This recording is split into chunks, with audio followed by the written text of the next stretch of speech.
Hey, what's going on, guys? And today I wanted to do a video review for the Greenworks 1600 PSI pressure washer. So this is definitely a lower end pressure washer, but so far I'm actually very impressed with it, and I'm going to show you why. I'm going to go through, I'll show you how to set this up, show you some of the attachments, and then we'll do a little demo here as well because I do actually have it plugged in. So in terms of getting started with this, they do have a little quick start kind of picture guide here on the top, but I do recommend going through the instruction manual. You have a carrying handle here on the top. There's actually a piece here in the back so you could hold accessories or run any of the different things that you want through here. It actually shows you on the back. It has a little holder here for the hose bucket. There's like basically a little soap bucket that it comes with for the pressure washer, so you could actually attach this to the back and just have it held in the back there. Now on the left side, this is basically where your hose attachment goes. I have a pretty heavy duty hose here plugged into this, and this is actually running pretty far from the connection. So this is actually running all along my driveway here, going all the way across, coming out of a spigot down there. So I'm still able to get plenty of pressure even with this long distance travel, just due to the fact that this is powered by obviously electricity. With the electric part, you basically have a pretty long cord, and this is obviously a huge help if you're doing something like washing a car. I have this running all the way down this path here.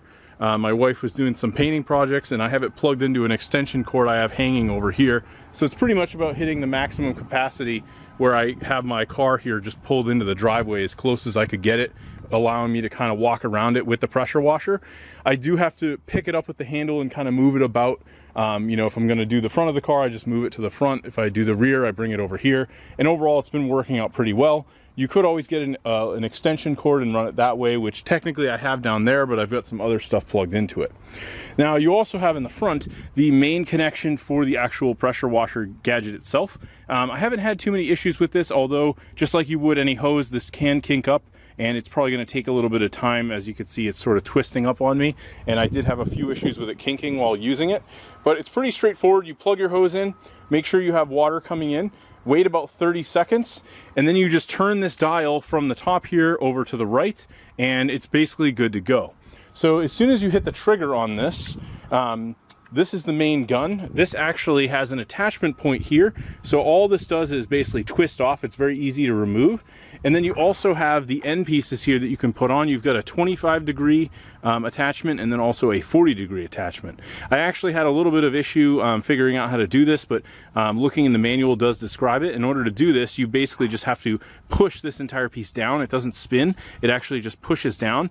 And then there's little divot metal pieces here on the inside that clasp onto the actual attachment. So this is one of the smaller attachments. This is basically going to give you a smaller arc, whereas you also have a 40-degree arc that's basically built right in. So when you're done with these, you simply just put them back into the side of the pressure washer, and you can see it's labeled 25 and 40.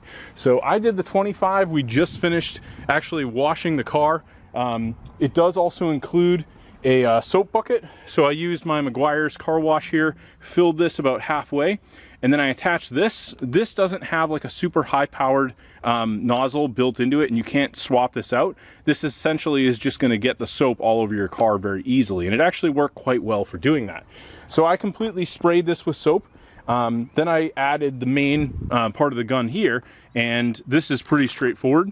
You just pull the trigger when you're ready to go. Right now there's actually water going into the pressure washer, and as you can see, there's nothing leaking or anything like that. When you're not using this, you can actually take this piece and flip it down on the trigger here, and this will kind of lock it so it's not going to get used or pushed accidentally. So it's kind of nice they have that.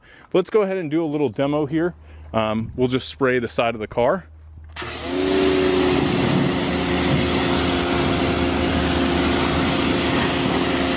So as you can see, the arc on that's pretty good, very tight. You can really hit, some of the dirt spots.